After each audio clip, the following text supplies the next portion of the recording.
Hello everyone, আরেকটি ভিডিওতে আপনার সকলকে স্বাগতম। এই ভিডিওতে আমরা দেখতে যাচ্ছি কিভাবে আমরা একটা CSV ফাইলকে লোড করব। ওকে, আমাদের যে কোল্যাবের যে ইনস্ট্যান্সটা আছে, অর্থাৎ কোল্যাব আমরা যে রান করতেছি, এখানে অলরেডি আমাদের কাছে স্যাম্পল ডাটা সেট দেওয়া আছে। আমরা যদি স্যাম্পল ডাটা সেটটা ওপেন করি, তাহলে এখানে দেখবেন আমাদের কাছে জেসন ফাইল দেওয়া আছে, CSV ফাইল দেওয়া আছে। তো আমরা যে CSV ফাইল কমা সেপারেটেড ভ্যালুগুলোকে লোড করতে চাচ্ছি, তো আমি এখান থেকে যেকোনো একটা ভ্যালু নিতে পারি। ফর এক্সাম্পল আমি এই ভ্যালুটা নিলাম। এর যে পাথ আছে সেই পাথটা কপি করে নিলাম কপি পাথ থেকে। ওকে, তো আমি এখন এই CSV ফাইলটা, এখানে যে CSV ফাইলটা আছে, এই CSV ফাইল বা কমা সেপারেটেড ভ্যালুটা লোড করতে যাচ্ছি। এর জন্য আমার কি লাগবে? Import pandas as pd।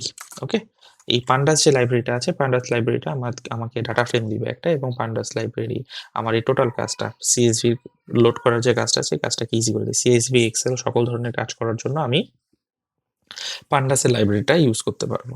ওকে, তো আমার কি দরকার? ডাটা।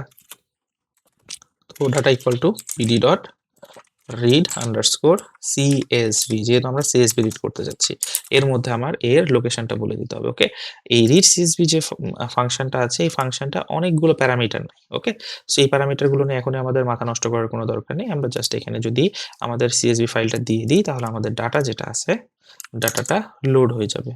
আমাদের এই CSV ফাইলটাই ডাটার মধ্যে লোড হয়ে যাবে। এখন আমরা এটাকে প্রিন্ট করতে পারি, print data.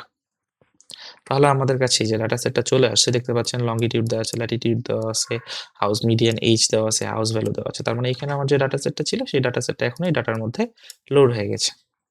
Okay, thank you.